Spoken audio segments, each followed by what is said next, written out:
So, yeah, thanks for the introduction. So more than pretty pictures, I hope I can show you some pretty pictures nonetheless. And I guess we'll start with the first one that you've probably seen many times in talks like that.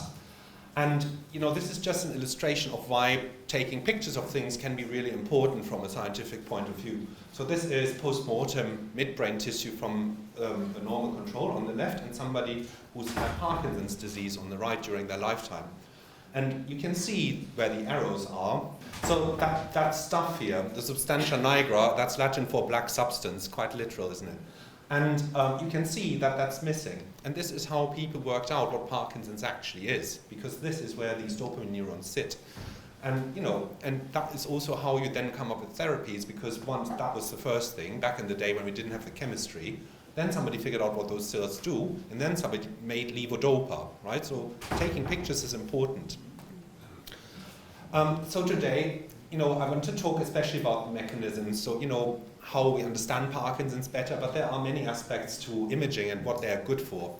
You've heard already about prediction of, disease cause and things like that, and that is important not just in terms of patient management, but if you think about running a clinical trial, you want to know what is likely to happen to a patient, because if you've got one group that gets your drug and the other one that doesn't, and in one group you've got a lot of people who've got aggressive disease and the other one you don't, chances are, your result will be biased. You need massive sample sizes. That's not feasible. So having tools, and imaging might be one of them, to stratify what happens to a patient who is likely to have certain outcomes is helpful for clinical trials. And it can also be useful as an endpoint for trials. That's been done in the past already. So where imaging markers are used to say, is my drug working or not? So before we continue, I just wanted to show you this rather busy slide, which is kind of a template of how the pathology that Laura and George have been talking about, how that affects the brain, how it starts in the bottom of the brain and then makes its way up. So that isn't, that's not gospel. So not every Parkinson's, evolves exactly like that. People have different symptoms, but I just wanted to point out a few things. So for a start, we always talk about the midbrain and dopamine, but there are a lot of other centers in the brainstem that use other chemicals to communicate, and they are also affected by Parkinson's disease. And we're going to have a look at one or two of them in a moment, just to illustrate a little bit of what we can do with imaging to understand how these changes in the brain affect what people experience. And so my focus today is going to be on the midbrain, because that's the thing that we can image most easily. And so we're going to talk a little bit about the dopamine turnover that you can measure in the basal ganglia, which are further up, and serotonin, which you can measure a little bit further down. And so for that, I would like to introduce a very simplistic model of goal-directed behavior, which is, quite specific in how we think about it. So to make things like goal-directed behavior, you need a lot of things. You need to think of something you want to do, you need to think of actions that could achieve that outcome, and then you make a choice. And one of the really important things in that is valuing what is the likely outcome of whatever action I'm going to take, and how much effort do I put into that. So you could think about that as things like, I go on a course to attain a degree, which is a big decision, a lot of effort to put in, and at the end you have a degree. But that can also be a lot more simple. So you can sit in your armchair and think, oh, I might like a cup of tea, right? So do I tell the husband to do it? Or do I actually get up and do it myself, because otherwise I know I'm waiting for an hour? And so basically, in that situation, you're making a choice between reward, which is the cup of tea, and how much effort you either have to put in, or how long you have to wait to get it, right? So various options to think about. And these are probably distinguished things, so things that are driven by different chemical systems in the brain. And so one of the key things about studying prodromal disease is that you're dealing with a brain state where that advance that I've shown you in that slide with the atlases isn't quite so advanced that basically everything is affected to a point where you can't distinguish between what drives what anymore, because if you measure serotonin, if you measure dopamine in somebody who has advanced disease, then you will find that both of them are depleted, right? So that's why, going to these prodromal stages where you might not have the motor problem, but you already have evidence of some disease, as in REM sleep behavior disorder, is useful to actually study how these different effects work in the brain. And now, to basically go a little bit about what that actually means. Yeah, so let's talk a bit about these two things that we can study to reflect those two aspects of action selection, effort and the reward. So apathy is basically the fact that you can't really make, you find it too difficult to just do something because you can't be bothered, essentially. And reward sensitivity is, if I know what the outcome is, I might get a cup of tea, or I might get a cup of tea and it's gone, then maybe I'm a bit more motivated to do it, right? So different things. And these are actually things you can measure simply by giving people tasks, like a simple gambling task. You have to push a button very hard or press something for a virtual reward, 10p, 50p, whatever. And then you can measure how much effort people put in to achieve that, or if they just go, I won't bother. The other thing is you can actually measure that as well by looking at pupillary response. And I wanted to show you that picture here of a cat because, the internet needs cat videos, I think. And so this is, I'm sure people have seen that. So a cat that has got something juicy in front of it, a mouse or something like that. And now it's aiming and making its judgment about, about what to do. And now look at the pupils. Can you see that? So that cat is already getting a massive dopamine hit because it anticipates pouncing on that mouse. Yeah? And turns out we as humans do that too. Maybe mouse doesn't work quite so well, but depends on your tastes. And here this is just a little example of doing the same thing, just where you ask people to move their eyes as quickly as possible, and you give them an option to win some money. And what you can see here, I won't go into detail, that's in people with Parkinson's disease, is the better the reward, the more likely people are to have their pupils go wide. Now, and so one of the things that we've studied is actually looking at that kind of reward sensitivity, which is impaired in people with Parkinson's disease. And so I skipped over that too quickly, because one of the things that you can also see is that that change in pupil dilation is sort of restored when you give people levodopa, right? So if you've got Parkinson's, you're off, then it's a lot more difficult to get that response. And now in REM sleep behavior disorder, which is the prototypical prodromal condition that we study, you can find people who've got a normal looking dopamine scan and those who don't. And it turns out if you run the same experiment on these people, obviously you can't do off and on because they're not on levodopa, because they don't have motor symptoms.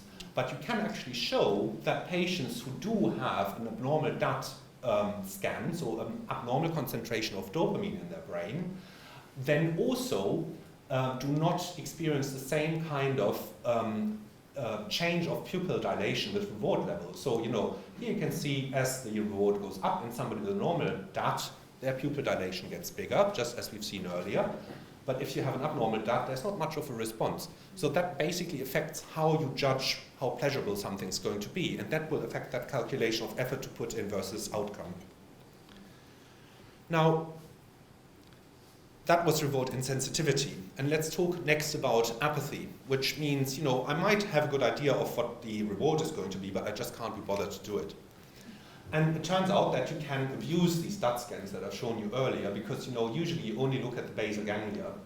But, if you look at this scan here, which is taken through the middle of the brain, sort of sagittally, you can also see quite a bit of activity here in the midbrain and the brainstem. And it turns out that this compound is not super specific, so it binds to both dopamine cells and it binds to serotonin cells.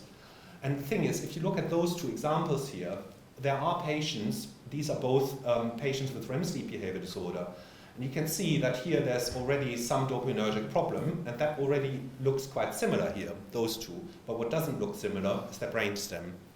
Yeah? So we have a distinguishable image that tells us, something about dopamine and serotonin at the same time. Now, when you put that into action and you measure that putative serotonin signal, it turns out that clinical apathy, as rated by a special score that people can take, is predicted by how much of that serotonin you've lost, right? So we've got sort of two different hits, reward insensitivity, apathy, and we can get at both of them with imaging to distinguish, what is the mechanism behind that. And that has direct implications for developing therapies, because if you think about how do you improve that, then you can't just think about levodopa. You also have to think about other drugs that work on these other systems. So I just wanted to come back to this Parkinson's under the microscope slide, just to have a little chat about the things that we don't look at very often, like the cortex. And one of the things that is a problem there is that our imaging isn't particularly sensitive to the change that you see in the brain outside of the basal ganglia. So we've got good markers for that, like the DUT scan that I've showed you. It's a bit more tricky to see things happening elsewhere. And one of the things that we do is, so we participate in large studies that are international, where patients are collected across a number of countries. And so what I wanted to show you here is basically the output of that. So this is a consortium that has collected a very large number of scans of people with different stages of Parkinson's disease. So you go basically stage 1, 2, 3, and then combine 4 and 5. So that's just clinical stages, just means more advanced disease. And if you think back to that model, that simplified model that I showed you earlier, that shouldn't be there, right? Because we have that pathology coming up through your brainstem. Yeah, so why can you already detect that if you have large enough numbers? Well, the answer is because it's not as simple as that, right? And we already know from a clinical perspective, there are patients who have cortical problems, who have dementia with Lewy bodies, before they have the motor symptoms. So just thinking that there's just the one way how it evolves, that was never the point of that kind of staging. And this is good evidence to show that, even if we ignore the dementia bit, you can actually see that there's already pathology going on in the cortex at that point.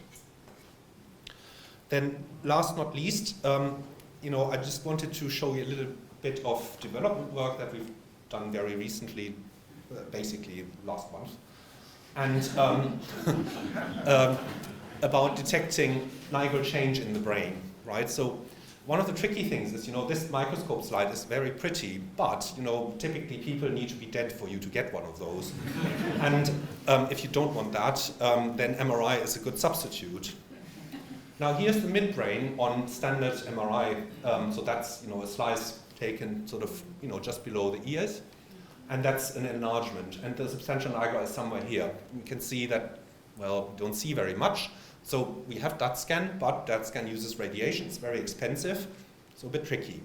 But it turns out if you play around with your scanner a bit, you can actually get that kind of insight that you need from an MRI scanner as well. And this one here is, we've got a new-ish scanner, so that is more capable than the one we used to be using. And this here, just, if you look at that blown-up picture here, you can actually see what I'm talking about. So you have to sort of think the wrong way around, because the substantial nigra is white on this image rather than black as it is on this image. But here you can actually see the nigra really well. That's it, and that's it. And next to it, you've got the red nucleus, and you've got the fibers that run up and down to the cortex. And these are things that are helpful if you're trying to understand pathology. So that picture in itself doesn't tell you very much. But if we're thinking about clinical trial outcomes and measuring pathology in different parts of the brain, this is how you do it, right? You find the thing that you're interested in, you find a way to image it, and there's good data to show, that these measurements are helpful. And we've been doing that for almost 6 years now. But we've never had that kind of level of detail, and that's basically the result of a new scanner, right? Very expensive thing, but I think for our kind of work, developing biomarkers that you can use in trials, developing biomarkers that you can use to stratify patients, that's the kind of thing that's worth it. leave you with this little animation, which is basically just showing you all these things that we, all these cables that run through your brain, and that are basically connecting the cortex to the basal ganglia, to the brainstem, to all these other bits. And there's, you know, what I was just, my point with that is just to show that there's so much information in these images that we can harvest, and we're only scratching the surface, right? So watch this space.